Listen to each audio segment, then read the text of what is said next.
Pirmoji Samuelio knyga, 12 skyrius.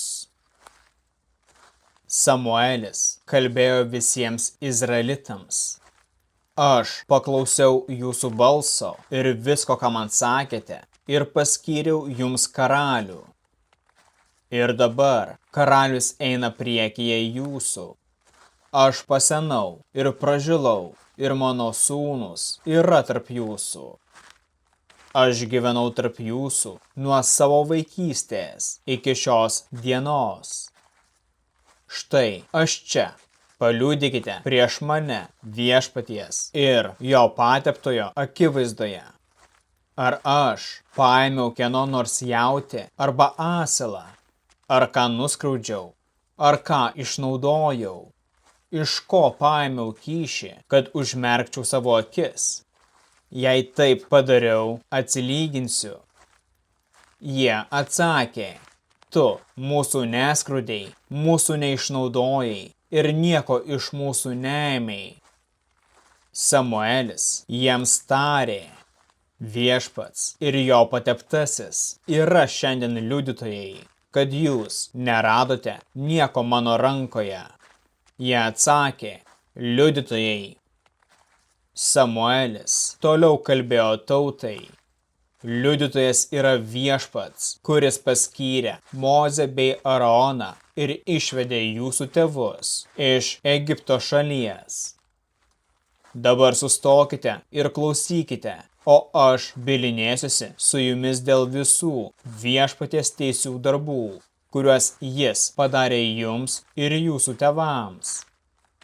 Kai Jokūbas nuvyko į Egiptą ir jūsų tėvai šaukėsi viešpaties, viešpats siuntė Mozę ir Aaroną, kurie išvedė jūsų tėvus iš Egipto ir apgyvendino šitoje šalyje.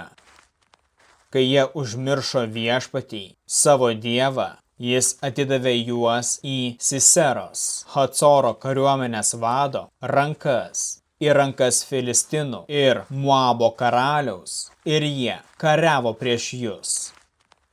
Jie šaukėsi viešpaties sakydami, mes nusidėjome, nes apleidome viešpatį ir tarnavome Baalui ir Astartei.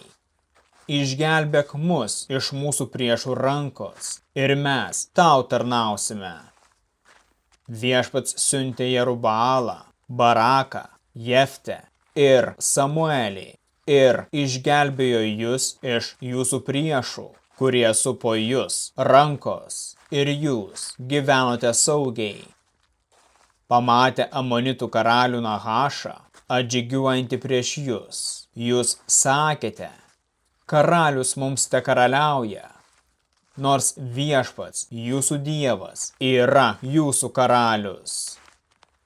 Todėl dabar štai jūsų karalius, kurio reikalavote ir kurį išsirinkote. Viešpats davė jums karalių. Jei bijosite viešpaties, jam tarnausite, klausysite jo balso ir nesipriešinsite jo įsakymams, tai jūs ir jūsų karalius, kuris jūs valdo, seksite viešpatį savo dievą.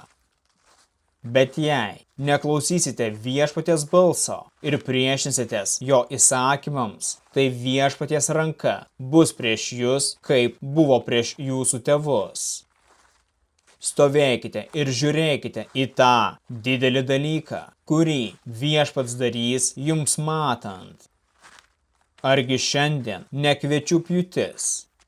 Aš šauksiuosi viešpaties ir jis siųs perkūniją ir lietų, kad jūs suprastumėte ir pasimokytumėte, kokį didelį nusikaltimą padarėte viešpaties akise, prašydami savo karaliaus.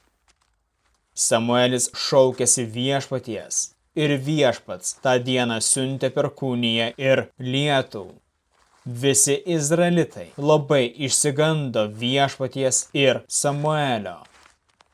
Ir jie sakė Samueliui, melsk už savo tarnus viešpatį, savo dievą, kad nemirtume, nes prie visų savo nusikaltimų pridėjome dar vieną, prašydami savo karaliaus. Samuelis atsakė tautai: Nebijokite.